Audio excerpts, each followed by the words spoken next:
कोथरूडमधलं गोळीबार प्रकरण गुंड निलेश घायवळ लंडनला पळाला। घायवळच्या विरोधात लुकआउट नोटीस जारी करण्यात आली तर मकोका अंतर्गत कारवाई होणार आहे। मात्र त्याआधीच तो आता लंडनला पळालेला आहे। तर घायवळच्या विरोधात लुकआउट नोटीस जारी केल्यानंतर तो फरार झालाय।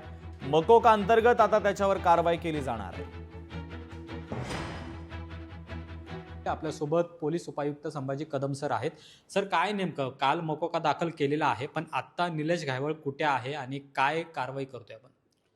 आपल्याकडे जो कोथरूडला 17 तारखेला जो गुन्हा दाखल झाला त्या गुन्ह्यामध्ये काही निलेश घायवळच्या गँगमधल्या काही लोकांनी यातील जखमीवरती फायरिंग केलं, त्याला जखमी केलं होतं। त्यानुसार आपण तो 307 किंवा अटेम्प्ट टू मर्डरचा गुन्हा विथ फायरआर्म्स दाखल केलेला कोथरूड पोलीस स्टेशनला।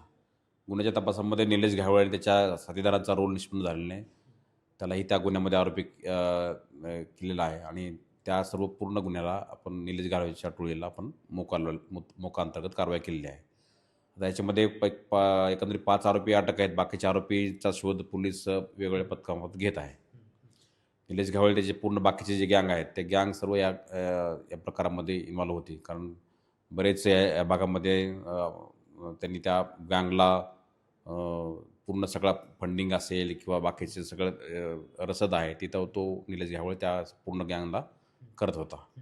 आता निलेश घायवळ नेमका कुठे आहे? म्हणजे मकोका कारवाई तुम्ही केलेली आहे, पण त्याचा तपास किंवा त्याची चौकशी कशा पद्धतीने केली जाणार? निलेश घायवळ सध्या ह्या गुन्ह्यामध्ये वॉन्टेड आहे आणि पोलीस त्याचा शोध घेत आहेत। लवकर तो पण ताब्यात येईल। निलेश घायवळ हा परदेशामध्ये आहे आणि तिथं मुलाच्या शिक्षणासाठी तो सध्या तिथं स्थित झालेला आहे, पण लंडनमधूनच थेट निलेश घायवळ हा पुण्यामध्ये ही टोळी आहे ती चालवत असल्याचं सुद्धा पोलीस तपासामध्ये समोर आलेलं आहे।